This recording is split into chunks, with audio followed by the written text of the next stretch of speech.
Okay, so today we are getting ready for a chicken enchilada soup.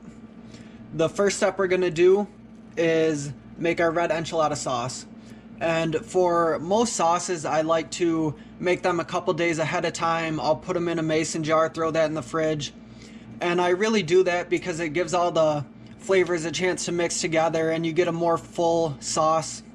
You certainly don't have to do it. You can make it directly before you make the soup, but I think you lose a little bit of the flavor if you do that. So we're making our red enchilada sauce, but we're going to be making our soup in a couple days here. We're just getting this ready ahead of time. So right now what I have is 1 jar of a chicken broth. I use Epic Provisions. I like the company. I like a lot of the stuff that comes out of there, but any broth is going to do. If you want a vegan or vegetarian option, a vegetable broth or a mushroom broth is going to work just fine for this as well. So I've got this broth going over a medium-high heat, and I'm getting it to the point where we got a little bit, it's not quite boiling, but it's getting to that point. To that, now I'm going to add our seasonings. This is roughly 1 tablespoon of chili powder. I used chipotle chili powder, which tends to have a little bit more kick, so I went a little bit less than that. About a teaspoon of garlic powder, a pinch of oregano, a little bit of salt, and cumin. I don't remember if I said that already, but a little bit of cumin in there as well. And then I'm just going to get this all mixed in. Traditionally, you will see tomato paste is often added to this. At the moment, we're staying away from tomatoes for Emma, but I would definitely recommend adding that in as well. And then once we get a little bit of a bubble and boil here, we're going to slowly add a roux. And this, as I've mentioned before, this is just cornstarch in warm water. We mix it ahead of time and add it slowly so that our sauce doesn't get clumpy. Flour is a good alternative here if you don't have cornstarch or if you don't have any issues with flour. So again, we're just going to add this in slowly, mix it in.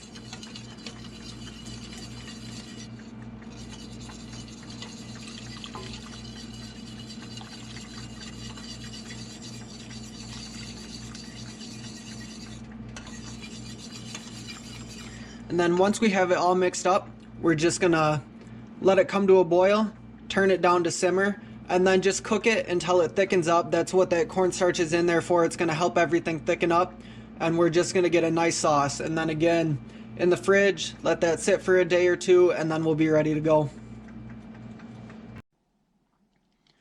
All right, so this morning I'm going to get started on our chicken enchilada soup.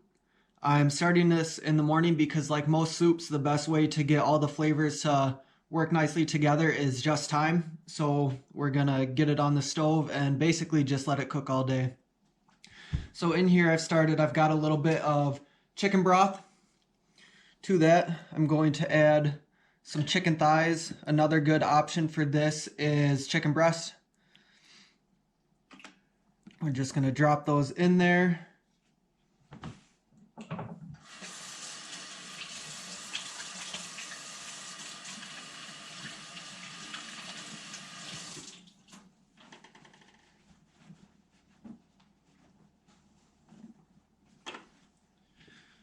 To that, I've got just a green and orange pepper, as well as about 1/4 of an onion, chopped nice and rough. Gonna throw that in there. Got a couple cloves of garlic that we're just going to put in our mincer here.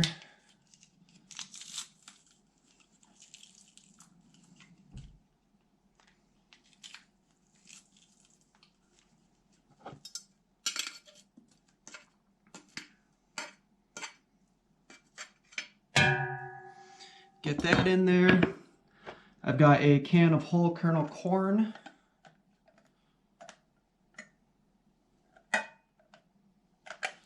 Just drained all the water off. I'm going to throw the corn in there.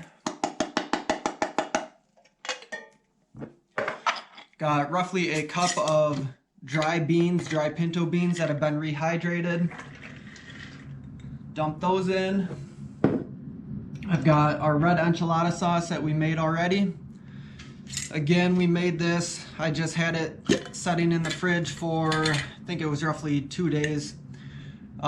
This batch is a little bit spicy, so I'm gonna add maybe half of it. Just get that in there.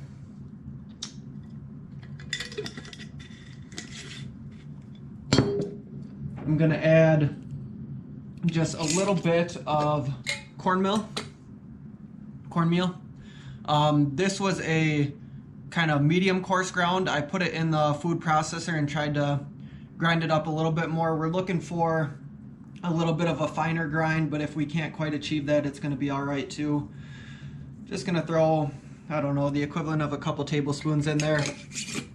That's going to help thicken it up a little bit. And just looking at it, we want everything to be covered in broth. So I'm a little bit short. I might add maybe another cup of broth or so. But at this point, I'm going to get this on the stove, crank it up to high to just get a boil going. And then once we have a boil, I'm going to turn that back down to a simmer and let it cook for a couple hours here. After maybe an hour or two, we're going to check our chicken. If it's nice and tender, we're going to pull the chicken, shred it with a couple forks, and then dump it back in there and just let it continue to cook. Alright, so after we've been cooking for a couple hours, I pulled the chicken, and again I'm just going to take 2 forks and shred it. It should come apart real easy.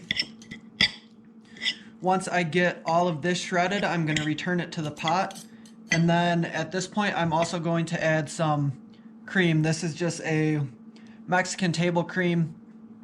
You'll find it on a lot of different dishes, enchiladas included, but I'm just going to take this and add, I don't know, maybe about half of it to our pot there and continue to just let that cook down.